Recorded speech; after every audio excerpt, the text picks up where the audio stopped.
Welcome to episode 62 here on Monday, May 16th, 2022. Yep, I am a rhymer today. So, look, it is great to be back on our Monday morning here with Drew Skyberg today. And I am joined by Caden Jungbluth. He was on the podcast a few weeks ago, and he's a sports crew pioneer is what we call him. So, Caden, how are you doing today? I'm doing great, Drew. How are you doing today? I'm doing swell. Look, we have a lot of stuff to talk about here on this Monday morning, so we're going to get into it. But first, I got to talk about our live show coming up Friday, June 3rd at the 1212 Sports Pub and Grill in Oshkosh. So it's in the Oshkosh Arena, and look, this is going to be an exciting event. I am looking forward to this. It's Journey to Million. We're doing a live show. Myself, Zach Roush, and Jared Valesky along with. So we're going to be doing, we're going to be going through trivia. We'll be giving out free prizes. We're announcing the new brand, right? We're going to be rebranding, new logo we're going to unveil, and we're going to talk about the new brand name. And then from there, also, right, we're going to be talking NFL. So it's going to be a lot of fun. You can win some free merchandise with trivia. So there's a free thing there.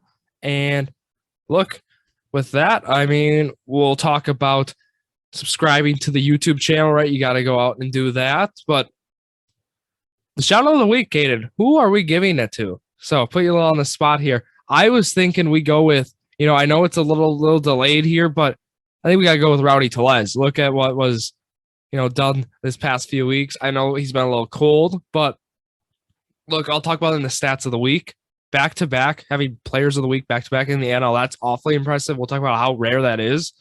But, Rowdy Tellez has been hot, and I know he's been cold the last few games, but he was on that nice hot streak. Yeah, whenever you set a franchise record, you got to get the shout out of the week. Most RBIs in a single game, it's got to be Rowdy. Yep. And I know we talked a lot about him last week too, but look, we're going to stick with Rowdy Tellez. Sadly, as I said, we're recording on the Sunday morning, and as this airs Monday, we're going to miss Game 7, so we can't shout out any Game 7 heroics. That was the other great option to do, but look, that's just how it is. And from there, we're going to talk about the stats of the week. So let's get right into those. So we're going to talk about first how rare, having the Brewers have back-to-back players of the week. So listen to this. Only times that Brewers have won consecutive player of the week awards, they did in 1978, 1982 with Jim Gantner and Robin Yount. Paul Molitor did it twice back-to-back in 1987 on his massive hit streak. Lyle Overbay and Ben Sheets did it in 2004. And then Willie Adames and Rowdy Tellez, they do that in 2022. So only done 5 times in franchise history. First time since 2004. So look, it's been a special year so far. They're doing great things. The Brewers are the ball's flying out of the yard for them as it gets warmer and warmer. So that's good to see. In the first month, nothing was flying out. So I'm excited to see, from here, what the Brewers are going to do. I know it's been a cold week as well, but I'm not worried about the squad. It's been just a rough road trip on the road, right? Pitching has been, abysmal, but that's okay. So next stat here. So Luis Garcia. Go ahead. Talk about it. Interrupt. So that hitting streak by Molitor, a little fun fact. He almost lost it about halfway through. During the middle of that, he was up with 2 outs, bottom of the 9th, and he hit a home run to save it. So I thought that was awesome because it was about halfway through his streak. I believe his game 15, 2 out, bottom of the 9th, home run to walk it off to preserve the hit streak. Clutch. So, yeah, going back 87 Brewers. Paul Molitor for a Hall of Famer. Number is retired. And next one here. I love this one. Luis Garcia of the Houston Astros. It takes, I don't know if you've ever seen his windup. Have you ever seen it, Caden? It is something. From delivering a pitch, it takes him the same amount of time as it takes Byron Buxton going from second base to home running. Think about that. That is something. So, you have one of the fastest guys compared to one of the slowest windups. So that's kind of what you get there. A little down in the farm report I put in the stats of the week because Ethan Small has been on fire. He has an ERA at 1.95. Through 7 starts so far. He struck out 9 and allowed 1 run over 5 innings on May 12th. And look, Keston Hiura's down there. He took Max Meyer. That's one of the top prospects for the Marlins. Shocker, they have another top pitching prospect. Takes Meyer deep twice when the 3-run and a 2-run home run blast. So, look, he's been on fire. I'm talking about Keston Hiura in the minor leagues. It's just tough for him right now because with how Rowdy has been playing against lefties and righties, and I know, like we talked about, he's been on a little slump right now, but the way he's been able to match up, though, against lefties, he still hangs in there. And Keston Hiura not being basically, I'm saying the platoon doesn't work, as Keston Hiura, his career OPS against right-handed batters is 200 to 300 points higher than it is for him against lefties. So the platoon's an interesting situation. So I don't know what you do with Keston Hiura here, but he's been raking right now, Caden, in AAA. Yeah, I don't know what you do with them either because they're just not a spot on the Brewers. Second base, Wong has been heating up a little bit. He has his stretches, and I mean, Hiura hasn't played the best defense when he's been on second this year, and you can't throw him as a DH or even an outfielder if you don't want to try that because we have all these young guys coming up. Brasso's been playing good. Tyrone Taylor's been playing good. There's just no room. It's a crowded Brewers roster this year. Yeah, and the Brewers, I would say, Andrew McCutchen's coming back. This is without Andrew McCutchen. It's still crowded, even without him here right now as he's dealing with COVID. But, you paid him the $8.5 million, which might not seem a lot, for, any other team, but for the Brewers, right? That's a solid amount of money being thrown at a free agent on a 1-year deal. So, I mean, they're going to play McCutchen at DH spot against righties and lefties. We've seen that already. So that hurts, Hiura's case because Hiura would be the guy who matches up maybe against righties and then McCutchen against lefties. But, it's crowded here this year still too, mainly on the main concern right now is, right, Lorenzo Cain's on his last year of his contract. He's not going to get re-signed. That's just how it is. But what's going to happen then is Tyrone Taylor will probably insert in that outfield spot. And then, you can kind of move people around from there. And, but look, right now it's awfully crowded. And man, when McCutchen comes back, it gets more crowded. So that'll be an interesting situation there. On the game, so this would have been Friday's game. Christian Yelich had a single in the 9th, and that was the first leadoff runner for either team since the first batter of the game, which would have been that leadoff home run for Colton Wong. So what do you think about that, Caden? That game was interesting on Friday. I don't know if you were watching. I had them both on, the Bucks and that game on, but that was something. Yeah, the Friday was when Yelich hit the cycle, right? Nope, that was Thursday. That was YouTube game. Okay. Yep. Oh yeah, Friday. I was watching the Bucks. Look. That's playoff basketball right now. No fault on that. But I had them both on, and last one here's from ESPN. They say cancel your weekend plans. There will be 7 Game 7s played this weekend across the NBA and NHL. That's a record number of Game 7s combined between 2 leagues in a single weekend. The previous record was 5, and that was set May 3rd, May 4th of 2014, and all 5 were NBA Game 7s. So think about that. You got 7. I mean, 3 of them already happened. And as we're recording, and then there's 4 that took place on Sunday. So that would be yesterday now. It was Bucks at Celtics, Mavericks at Suns, Penguins at Rangers, and then Stars at Flames. So, Caden, we'll hear your Game 7 pick for the Mavericks at Suns. I want to hear your pick on that one. I've been wrestling back and forth with this. I think we're going to have a Luka takeover. Oh. And I can't confidently predict it because I could see the Suns taking it if Ayton stays at his level. But I'm saying Luka takeover once again and Mavs pull it off. Yeah, I like that. Luka I think he's averaging 39 points per game in elimination games. I saw something like that. That could be a stat of the week itself. Look, but I'm going to go. I'll take the Suns here, right? More experienced squad. I certainly see Mavericks pulling this away, but I think the Suns almost seems kind of like what the Bucks had last year in a way. I know that kind of different here, but maybe like how the Bucks kind of fought in the semis last year in 7. I feel like we're kind of seeing that from the Suns this year, and I think the Suns they're the better team, and I think they'll get the job done. But we'll have to wait and see on that. And let's go to On This Day here. On This Day, Monday, May 16th, 2022, as I said, is the date.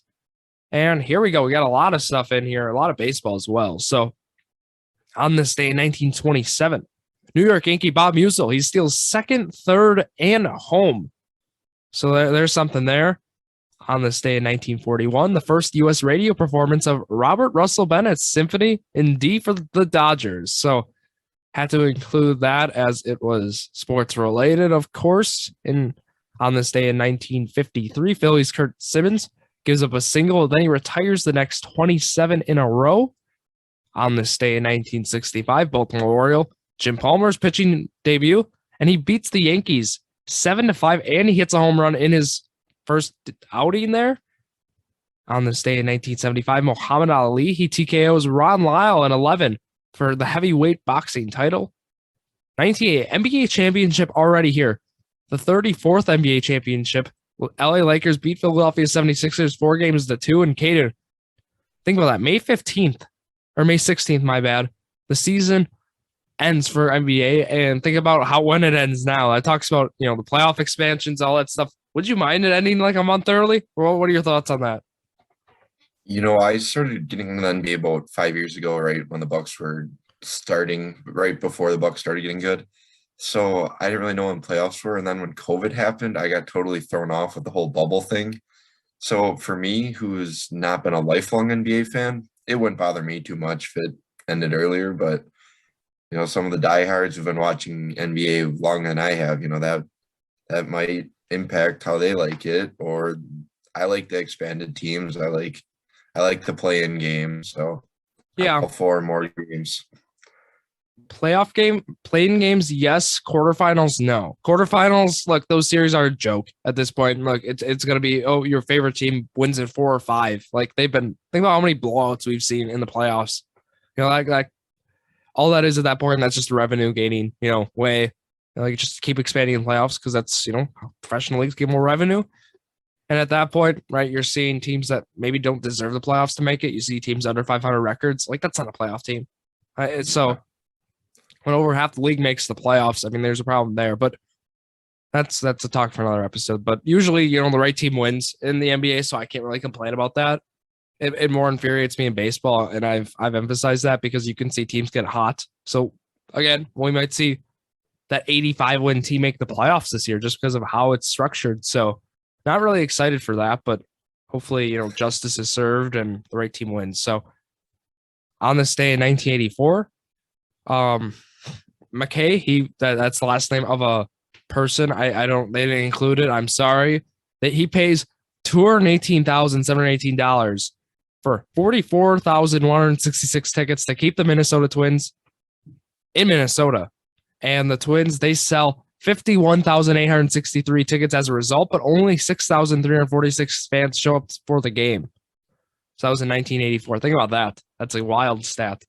But the Twins are still in Minnesota. So I guess it worked. Is that how this works? But I guess so.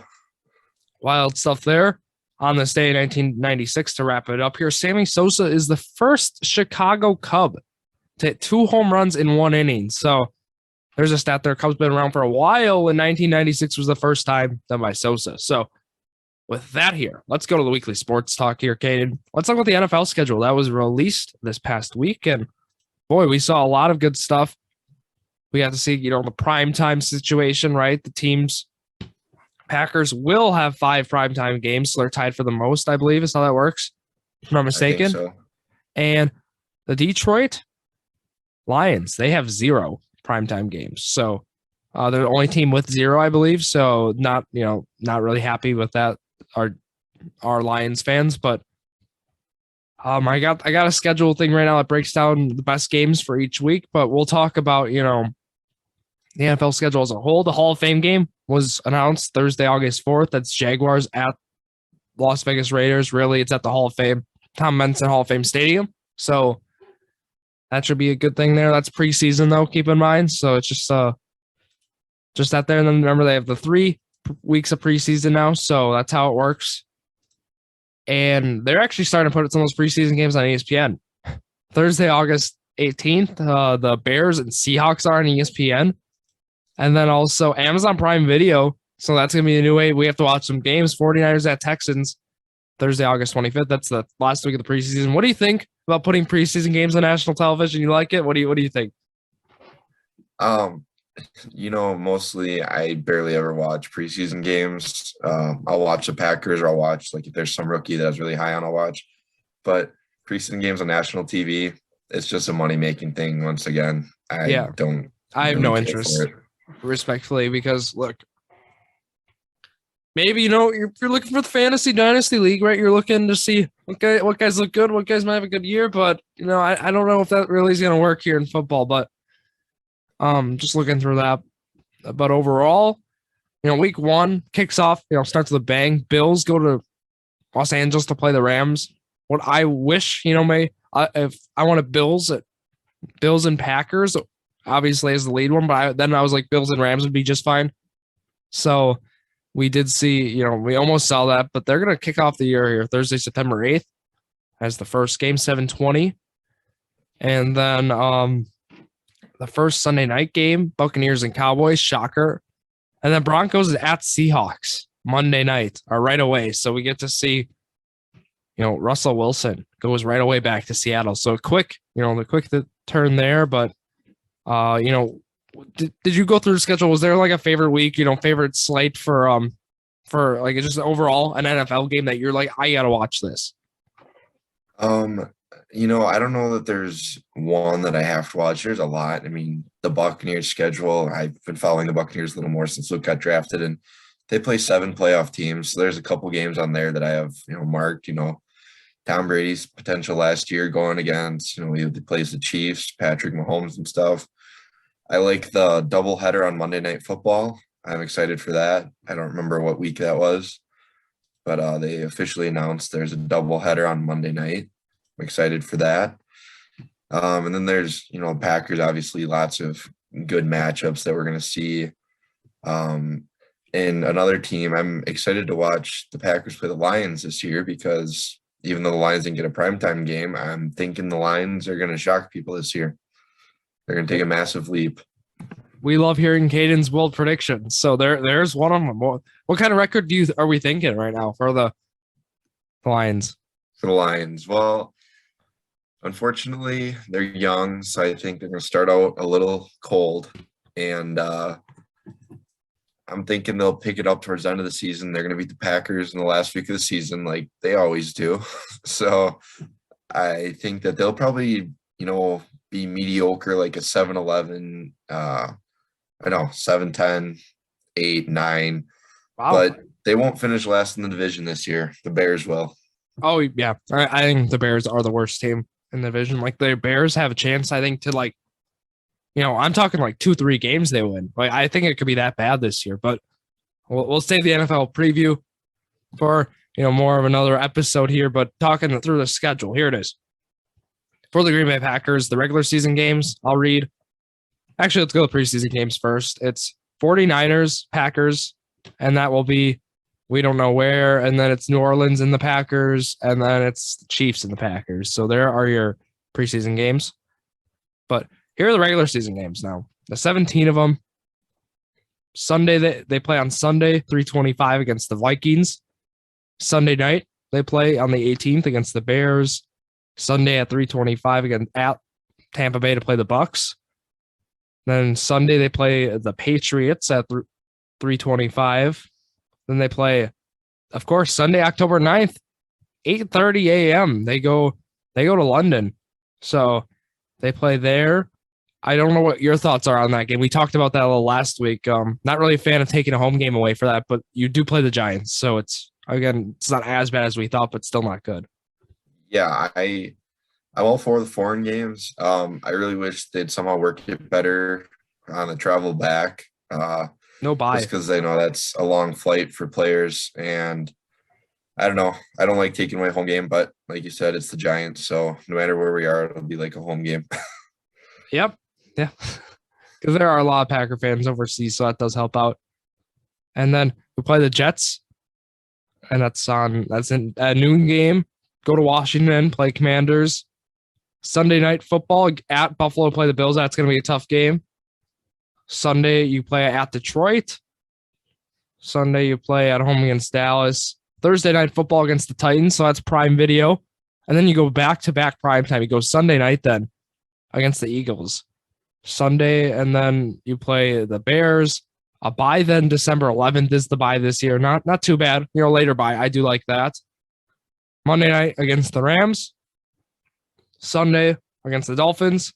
And then another Sunday here against the Vikings. And then we do not know if the Packers are playing on Saturday or Sunday against Detroit. So that's always like they might flex that game, right, for, playoffs or whatnot. And yeah, I read that the game will for sure be on the 8th, which I believe will be that Sunday, but the time is not picked out yet.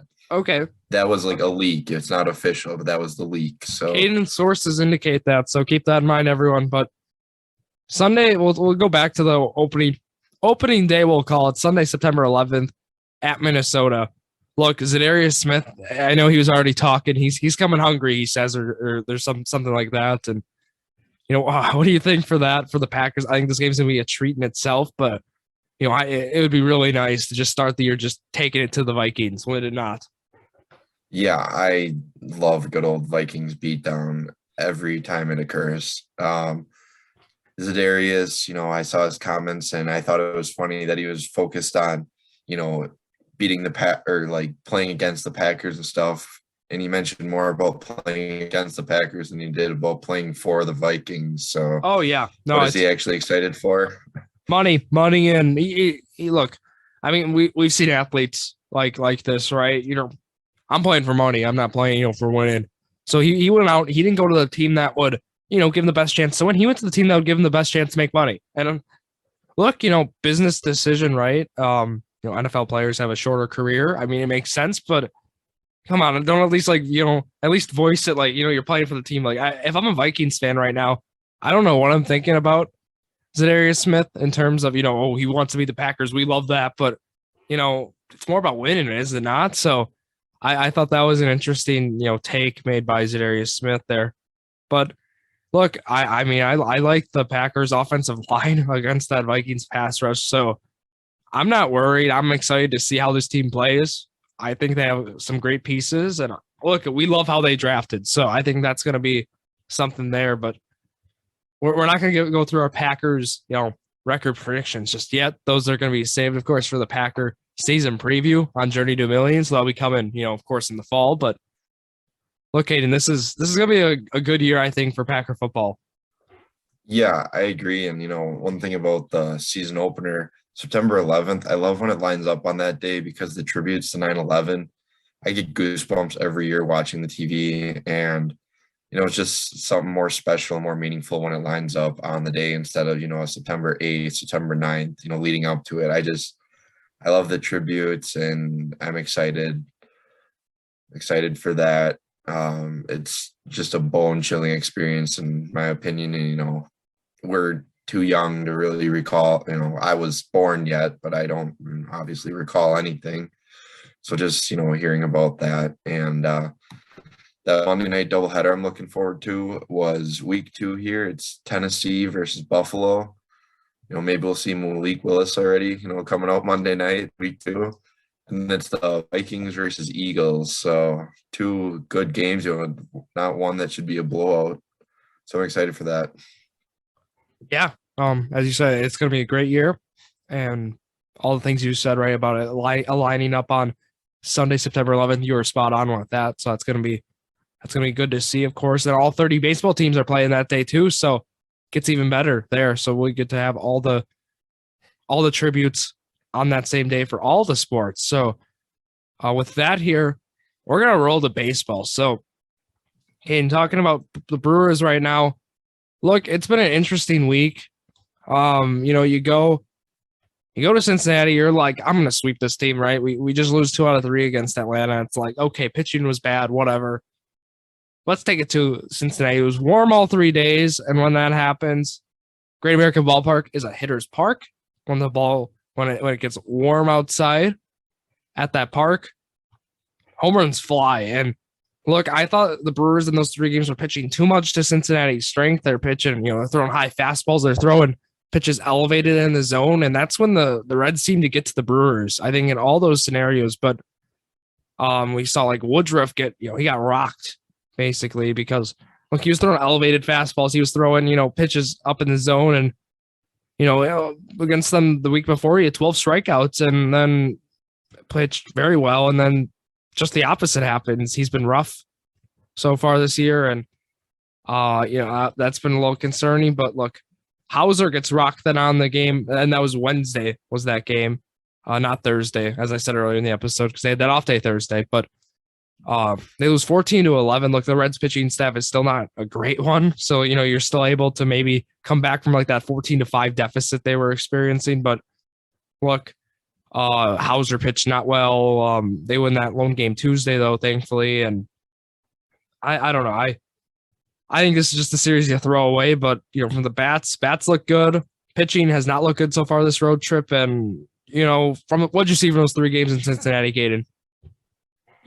I just couldn't believe, Woodruff gets rocked, Hauser gets rocked to start out with, and Cincinnati's lineup isn't good by any means. So when we put our bullpen in when we're down, a couple runs, especially on Wednesday, I don't recall the pitcher's name as his debut on the year, and he just goes in there and gives up, 7 runs in the 8th inning or whatever it was. It's like, come on, guys, give us a fighting chance in this game. But instead, no, we just want to get rocked and not even give our offense a chance, because all of a sudden you look at the 9th inning and all of a sudden, we're only down by 3 here, but it's too late because our bullpen couldn't, keep it just a 4 or 5 run lead. Instead, they want to get us down by 9. And our bullpen in all those situations, especially, you look at our 5-4 win. I think that was Burns pitching Tuesday. No, I don't recall his pitching, but I remember watching the game, and it was a good game, and all of a sudden, it's a 5-2 game, and then we give up 2 runs, and, Hader was warming up anyway, but I think that was Williams that day that gave up the runs. It's like, come on, bullpen, the Brewers have been known for their starting pitchers and bullpen, and they just didn't show up versus the Reds. They're not showing up versus the Marlins. It's been not a good combo to be going into right now.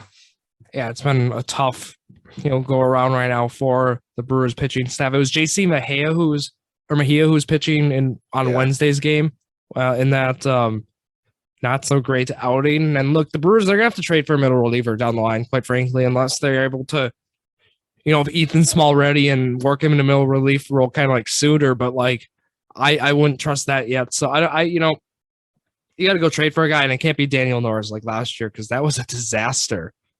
You get. Yeah, I think our solution is actually on the team. Why are we putting Aaron Ashby as a starter? I cannot wrap my head around that one.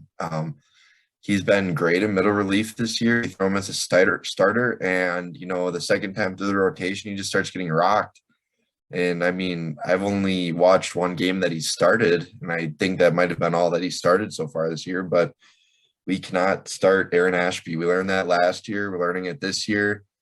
I mean, he's great in middle relief, eat up 2-3 innings, but he's not a starter. Pull up an Ethan Small, pull up, some other guy if we want to try running 6 pitchers. But Aaron Ashby is not the answer for that 6th pitcher yet. Yeah, postseason, no. I mean, I understand kind of why they're trying to keep arms fresh for that. And Freddie Peralta was the guy who pitched Wednesday. Wanted to add that, or Tuesday, I meant. So but look, with the solution, I think Aaron Ashby got to use him how I'm going to throw like Michael King out right now for the Yankees. He's throwing like 2 to 3 innings. He's throwing flames out of the bullpen, getting a lot of strikeouts. That's what Ashby is. He's that middle reliever who, he's going to kind of, piggyback off someone's outing. So let's say, Freddie Peralta has goes only 3 or 4 innings. You're going to get throw Ashby in there. You're going to get innings 5, 6, and 7 out of him. So he's going to keep you in that game. And I mean, that's kind of the role I think that Aaron Ashby is right now for the squad. And that's a winning role right now. I mean, that wins you games. That's, I'll say that's that's an out-getter right there. And that's someone you need. That's what the winning teams have. So I think that's how you need to utilize Ashby going forward. And I think that's going to benefit the team as a whole. So you don't have to throw, Luis Perdomo in there a lot, and even JC Mejia. So I think those 2 guys, even Hobie Milner. I just think there needs to be a trade made, to get one of those guys out. I know Trevor Gott's a guy we haven't talked about a lot here, but he needs some love too. I know on Saturday he got kind of look, the Brewers defense has been horrible on this road trip. We'll also talk about it. Look, it hasn't been any better. But let's talk, Miami, right? You go pitching duel. You have one of the best pitching duels of the year. Pablo Lopez and Corbin Burns. And Corbin Burns actually gets a win. He doesn't get the win here, but Corbin Burns doesn't get a loss, I guess is how I should word this. They win 2-1. And that's always good to see. Pablo Lopez looked phenomenal.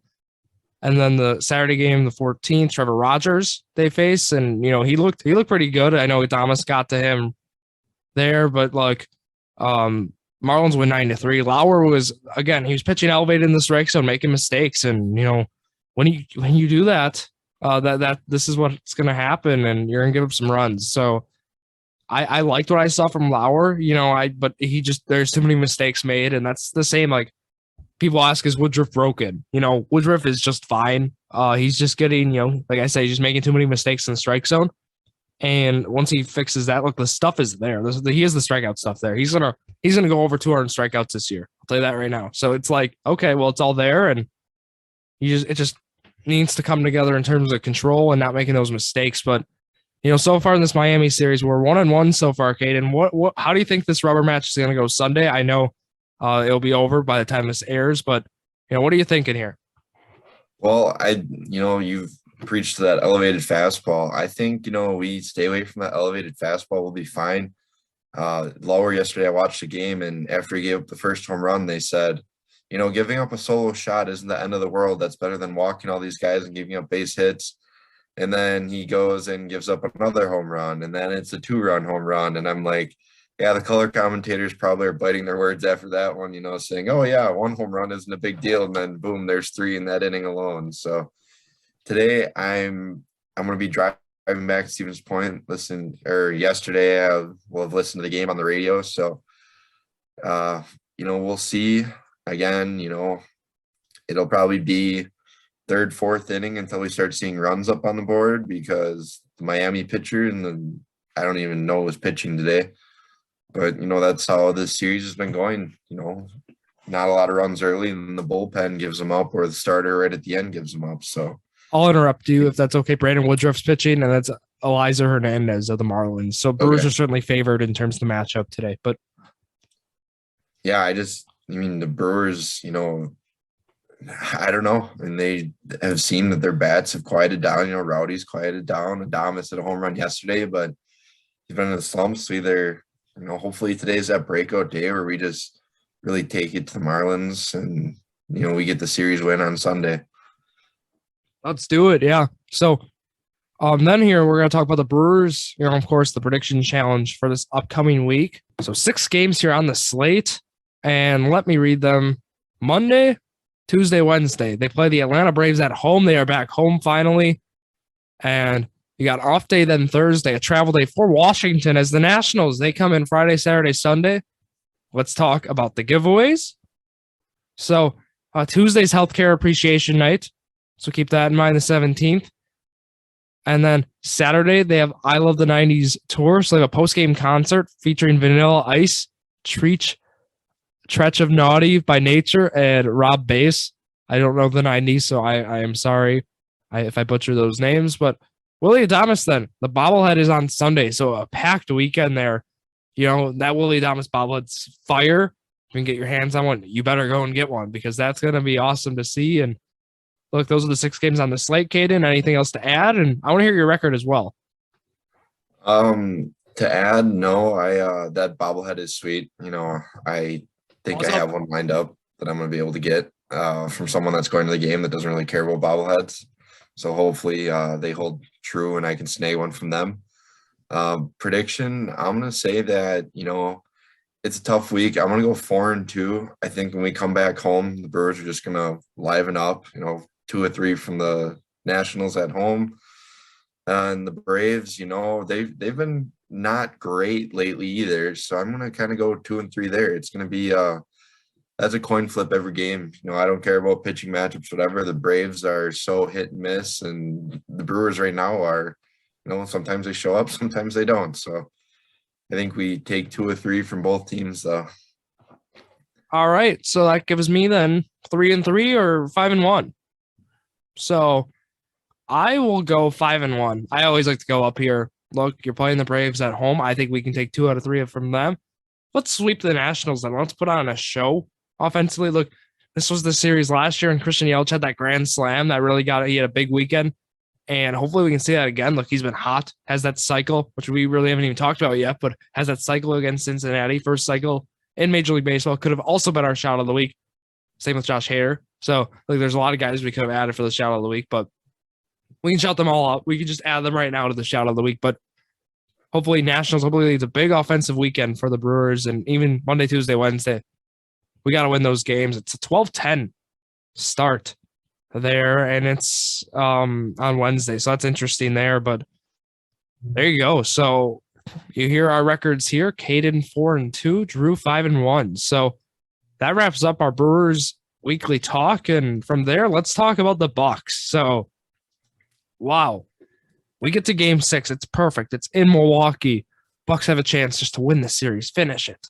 They get blown. I mean, they get blown out. I mean, 108-95. It's a 13-point loss. No, it's not really a blow up, but the Celtics were in control, for most of that game, and for the fourth quarter, if not all of it, basically. So it was tough. Giannis, look, what concerns me, Caden, I'll go right away to talk about this. Giannis plays incredible, 44, 20, and 6 for the game. Puts up an absolute, incredible game and plays this great. And the Bucks lose by 13. So this is concerning me right away. I don't know how do the Bucks, get support around Giannis without Middleton to win this game 7? We need our bigs to step up. I mean, you look, Brook Lopez had, I wouldn't say a career game, but he had a great game. I think it was game 3. And he just hasn't looked the same since. I mean, he's barely scored. Bobby Portis, he's been okay, but last year Bobby was a big factor in our playoff run, and I think he needs to step up. I think Lopez needs to step up. I mean, I know that you're saying all the team needs to step up. I mean, they really do. Giannis drops 40 points, 44. You just said, and we get blown out. I mean, I saw in the injury report this morning that Middleton is officially out. He was listed as questionable initially for game 7, but now he's officially out. And, I don't know what else, even Drew Holiday. I mean, what else more can he do? He took over to win that game 5 for us and take the series lead. We need one of those guys to step up. Giannis is going to play his elite level, obviously, like he does. And who's it going to be? Is it going to be Lopez? Is it going to be Portis? I mean, Pat Connaughton, Grayson Allen, where have those guys been? Pat Connaughton puts up a career game in game 6, 14 points, 6 for 8 from the field, 2 for 3 from 3. But look, if Pat Connaughton's going to be your third leading scorer, you got to pack the bags early. I mean, right.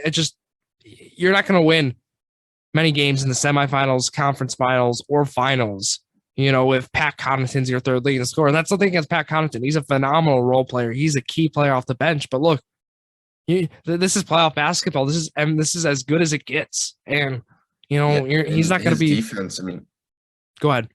His defense in game 6. I mean, I saw someone post this on Facebook that said Jason Tatum was unconscious in game 6, and he was. I mean, he hit 4 threes in the first 5 minutes of the game. I mean, he wasn't even playing. I mean, that was just game mechanics taking over. I don't think Jason Tatum could have been phased, but you still need to have a lot better defense than what we were seeing on him, especially when they were switching. And I mean, it was bad defense. And, when Tatum's going off like that, send a double team, let someone else beat you. But when a guy is shooting lights out, you got to stop that. You got to try. Yeah. And I was shocked more with George Hill, the amount of minutes he got. This is we talked about the good, we talked about the bad, and now here's the ugly. George Hill, 19 points, 0 for 3 from the field, 0 points, 0 assists, 1 rebound. I mean, talk about, getting 19. I don't know why Coach Bud's playing this guy 19 minutes, George Hill, right? It's almost like Jeff Teague last year getting minutes. It's like, what is going on? It's worse than that, I think, because Javon Carter, these are his minutes. Please put Javon Carter out there. He looks so much better in this system. He looks better defensively. He's a better spot-up shooter, I think. I know George Hill, is a great shooter around his career, but look, at this point, I'd rather still have Javon Carter.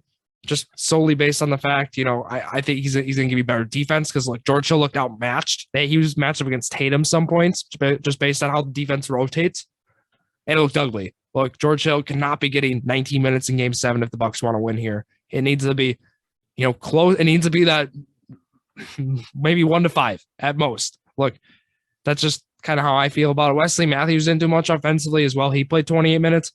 Grayson Allen didn't do much. 1 for 7 from the field. He needs to be big in this Game 7 as well. But Grayson Allen hasn't done much at all this whole series, this whole playoffs. I mean, I don't think his highest was. He did good against the Bulls. He had those phenomenal games there, but like in this series, he hasn't done much. Yeah, I want to see more out of him. As our big trade acquisition, we signed him to 2 more years. Like, let's see Grayson Allen, go out there and shoot. And I just pulled up the stats from Game 6 and 3-pointers. We were 7 from 29, and the Celtics were 17 of 43. So they shot 40% from 3 to our 24. It's like that's where Tatum, obviously, he was going off, but that's our key right there. You want to talk about key to the Game 7? It's that 3-pointers. We got to stop them from shooting. In Wesley Matthews, Grayson Allen need to step up and hit the threes. I think Giannis was perfect from 3 in Game 6, if I do believe. 2 for 3. 2 for 2. Oh, he's 2 for 3. Okay. I missed the last shot then that he took. Yeah, but look, the Bucks, you beat the Bucks by shooting threes. Everyone knows that. So that's why, this Celtic team likes to take threes. So that's something to keep in mind, just how the Bucks defense plays. They'll limit the shots in the paint. It was good to see Al Horford not go off because that's always infuriating. But then instead, Marcus Smart goes off. And then, of course, Jason Tatum goes off. So, at the end of the day, Jason Tatum 7 3-pointers made, Marcus Smart 5 for 9. Like, come on. But hopefully that can change here in Game 7. Look, I'm going to go Bucks in this game. Bucks need a win here. I know everyone's compared it. I'll do the cliche. They compared last year, like against Brooklyn. It's going to be a great game, I think, down the line. I think the Bucks can pull this out. What do you think, Caden? Yeah, I think the Bucks can pull it out. Tatum's going to drop 40 points on us again. I just have a feeling that it's coming again. But, hopefully Drew Holiday can lock down. I don't even know who he's been matched up against, Jaylen Brown or Marcus Smart. I think I've seen him a lot against Smart, I do believe. So hopefully, Holiday can limit them to under 20 points again. Because once you have 3 guys dropping over 20 points, that's not a winning formula. So hopefully they can, limit the other options here for the Celtics. And I think they can pull it off. Coach Bud, he's going to figure it out. Yeah, I think so too. Look, right now they got Celtics as 5.5-point favorites, just to point that out. I think just, really helps them being home, of course, but the Milton being out is the other key factor in that. But we see the Warriors move on. We see the Heat move on already. So winner plays the Miami Heat. And, personally, we would prefer to play the 76ers, I think, of course. But if we see Heat Bucks or Heat Celtics, both of those series are going to be good for basketball. I think those are going to be fierce, competitive. But I really honestly hope, of course, we see Bucks Heat. Get a little rematch in there.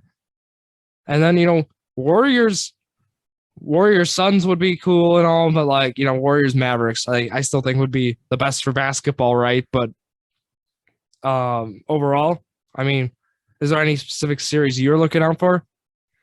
I would like to see a Bucks Heat just from the standpoint of I want to see the Bucks move on. And I love that matchup because Jimmy Butler versus Drew Holiday.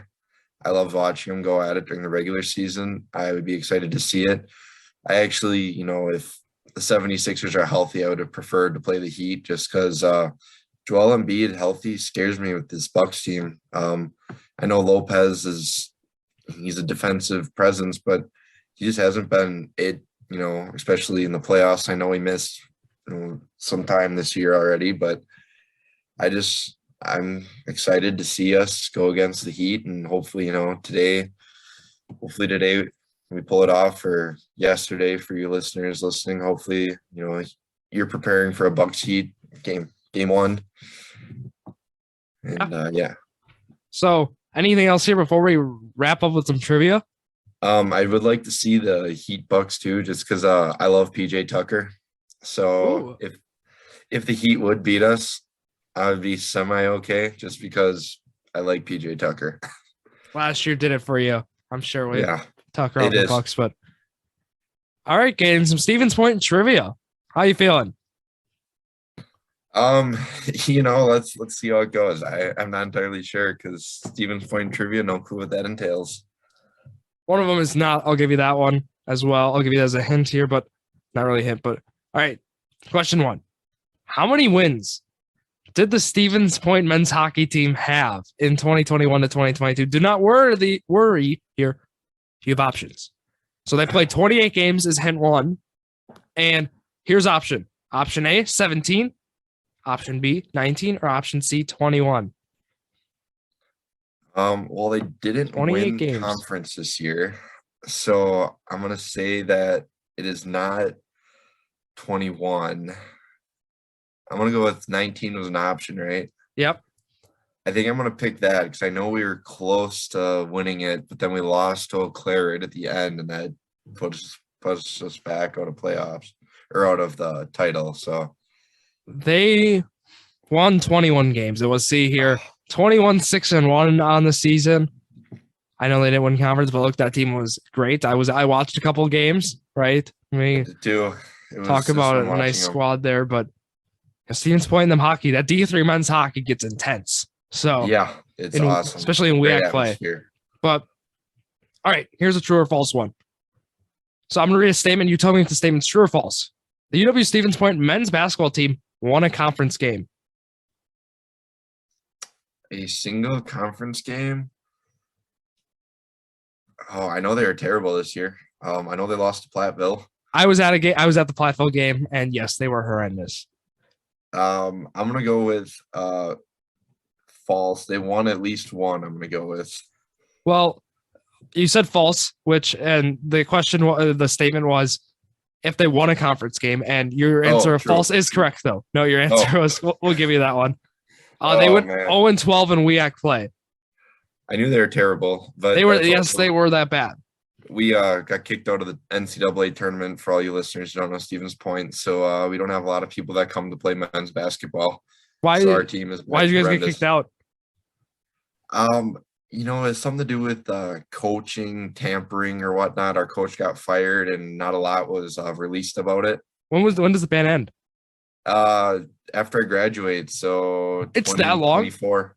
Oh, so you're not gonna get much until then. It was a 5-year ban that started in 2018, so 2023 it'll end. There you go. So, question 3 here: who is the Stevens Point 2007 graduate who pitched for a variety of teams, including the Washington Nationals and Detroit Tigers? Pitched for the Brewers a little bit. Oh man! He's donated over $500,000 to the baseball program. New scoreboard donated by his name. Man, I can't think of his name right now. Oh, God darn it. All right. You want the name here? Yeah. Jordan Zimmerman is the guy. I knew you know exactly who I'm talking about, as you've brought him up to me before. So he was just visiting Point about, I think it was 3 weeks ago. He was at a baseball game. There you go. It's big Stevens Point news. He's a pointer for life, they say. So, what is the name now of the Stevens Point school song? Oh gosh, is this something you guys know? No, I mean the band plays it, but I couldn't tell you the Valor school song where I went to high school. So, well, okay, so. Some of these are a little tougher. That's just how, trivia has to be sometimes. So the name of the school song is On Stevens Point is what they do. I didn't know with band, right? Sometimes you see the school songs. So to know if they have ever called it or have the name up, in the gym. I've heard it and it's probably up in banners, but I've never seen it or anything. Here's an easier one to wrap up. How many Brewers have 5+ home runs on the season so far? I do have options. All right. A2, B4, C6. We got Telez. We got Adamas. Yep. I think Renfro's now eclipsed that mark. And the options are 2, 4, and 6. 4 and 6. Well, I'm at 3, so I'm gonna go with 4. There you go. Ding, ding, ding. Got it there. 2 of 5 day for the point trivia. Look, that's trivia can be tough sometimes, and here on the Sports Crew, it's no different. So, now we know on Stevens Point's the school song, and so I there's something in there a little tough, right? I can't really name Milwaukee's school song, so I had to throw that one in there, see if you knew it. But to wrap up here on this Sunday or Monday morning, Caden, you got anything else to add? No, just thanks for having me on, and go Bucks. Go Bucks, go Brewers, go Packers, right? That's how we roll here. And thank you again for coming on, Caden. I really appreciate it. Look, Caden was on last week as well, so it's always great to have him on. Great football mind, great basketball mind, and great baseball mind. Great overall sports-minded person. So with that here, social media-wise, Instagram, Jordon_Sports Crew, go follow us there for some NFL content and everything else, all sports content, I should say. Facebook, Jordon Drew the Sports Crew. Twitter, @JD Sports Pod. Go follow us there as well. And I already mentioned the live show, so keep that, marked on the calendar there. But overall, that's everything here on this Monday morning. So thank you all for listening to yet another episode of Drew's Sports Crew, the perfect podcast for you.